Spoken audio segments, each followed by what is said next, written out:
Hello and welcome back to World 360. Why has China, a close ally of Russia, voted against it in a recent UN General Assembly resolution? Why is the Bangladesh Prime Minister in the US? And what is the mysterious military buildup on an island in Myanmar? We cover this and more in today's episode. First up, China's moves at the UN. On 26th April, the UN General Assembly overwhelmingly voted to pass a resolution that called for cooperation between the UN and regional organizations in Europe, one of which is the Council of Europe. Now, the Council of Europe is an international organization founded in the wake of World War II that seeks to uphold human rights, democracy, and the rule of law in Europe. And last March, Russia was kicked out of this group. Now, this UN resolution is long and has a broad agenda. It talks about multilingualism in Europe, which basically refers to the use of more than one language. It praises the Council of Europe in helping build a united Europe and continue its work. It also calls for greater cooperation between the Council of Europe and the UN in fields of pandemic recovery, women's rights, etc. But one key part of this document talks about the need for protecting territorial integrity in Europe. It even directly references Ukraine and Georgia, another country that declared independence from Russia years ago but continues to have a fraught relationship with Moscow. As you can see, this part of the document notes Russia's aggression against Ukraine and before that, Georgia. It also notes how Russia was booted out of the Council of Europe last year. Even that last line, "Bring to justice all those responsible for the violations of international law," is a heavy-handed statement which indirectly points to Russia. So why is this important? Because when voting on this resolution took place on 26th April, China appeared to vote for it. Now, if we take a look at China's pattern of voting at the UN, it has either abstained or sided with Russia on a majority of issues.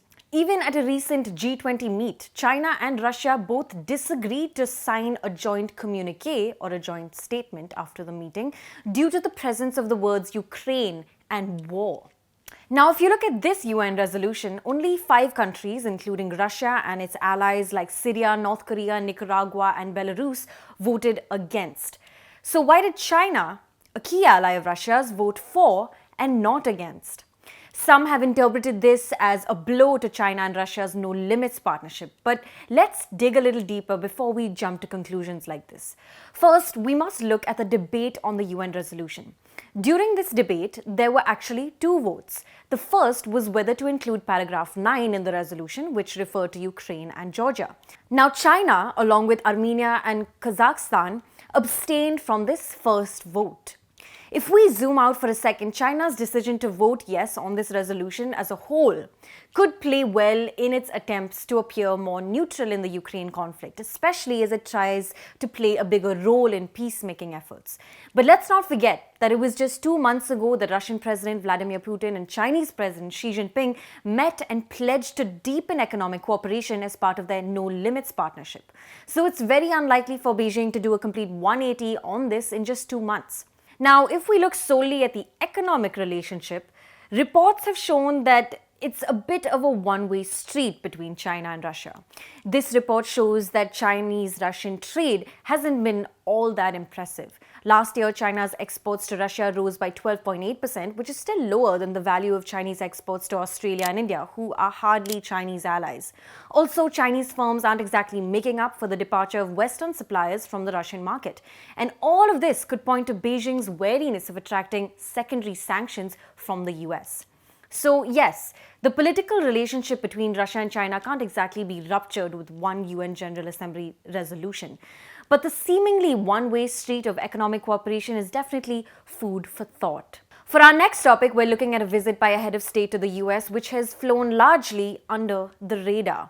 I'm talking about Prime Minister Sheikh Hasina from Bangladesh, who is on a week-long tour in the US to commemorate 50 years of cooperation between her country and the World Bank. One of the world's fastest-growing economies, Bangladesh, has impressed many in the neighborhood, including India, on how it transformed itself from one of the poorest countries to achieving lower middle-income status in 2015.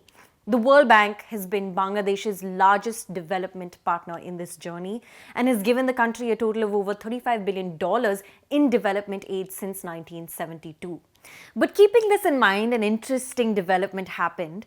Prime Minister Sheikh Hasina presented World Bank President David Malpass with a picture of Padma Bridge in her recent visit.